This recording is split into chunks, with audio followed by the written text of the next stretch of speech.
নমস্কার, আমার নাম ডক্টর সানিয়া। তো আজকে আমি একটা ছোট পোয়েম তোমাদের শোনাবো। পোয়েমের নেম হচ্ছে ধর্ষিতা। আমাদের সবাই জানে আরজি কর ঘটনা নিয়ে, এবং দেশে সব জায়গায় হচ্ছে এখন ধর্ষণ। ধর্ষণ এখন একটা রোগ হয়ে গেছে, একটা ক্রাইমের থেকে একটা রোগ হয়ে গেছে, যেটা সবার একটা হচ্ছে আমাদের সোসাইটিতে। তো আজকে আমার ছোট্ট একটা প্রতিবেদন তো শুরু করছি আমি।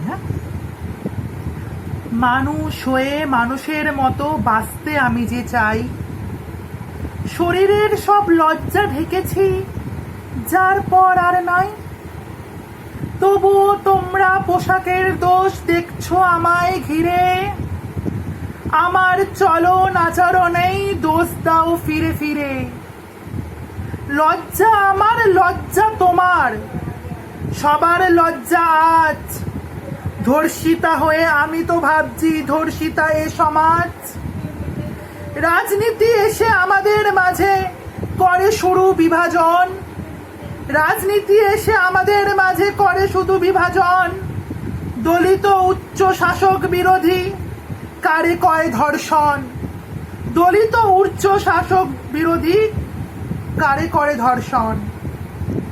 ফায়দা লুটছে রাজনীতি করে, ভরসা দিচ্ছে কি? ফায়দা লুটছে রাজনীতি করে, ভরসা দিচ্ছে কি?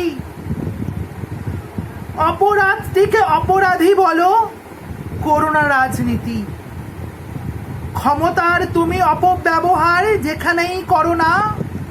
ধর্ষক তুমি, ধর্ষিতা আমি, ধর্ষক তুমি, ধর্ষিতা আমি। ধর্ষিতা জগৎ মা, ধর্ষিতা জগৎ মা।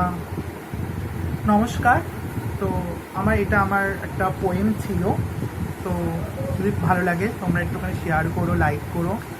আর এই সমাজের প্রতি আর কি বলবো, চরমতর অন্যায় অত্যাচার হয়েছে আমাদের ডক্টরের মৌমিতার প্রতি।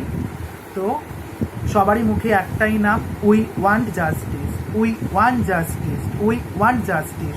পুরো পশ্চিমবঙ্গের লোকই বলছে আরজি কর জাস্টিস।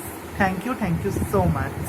সবাই রাস্তায় দাঁড়িয়ে তোমরাও প্রতিবাদ করো, যাতে অপরাধীরা যোগ্য শাস্তি পায়, যোগ্য শাস্তি পায়, যাতে আমাদের তিলোত্তমার আত্মা যেন শান্তিতে নিঃশ্বাস নেয়।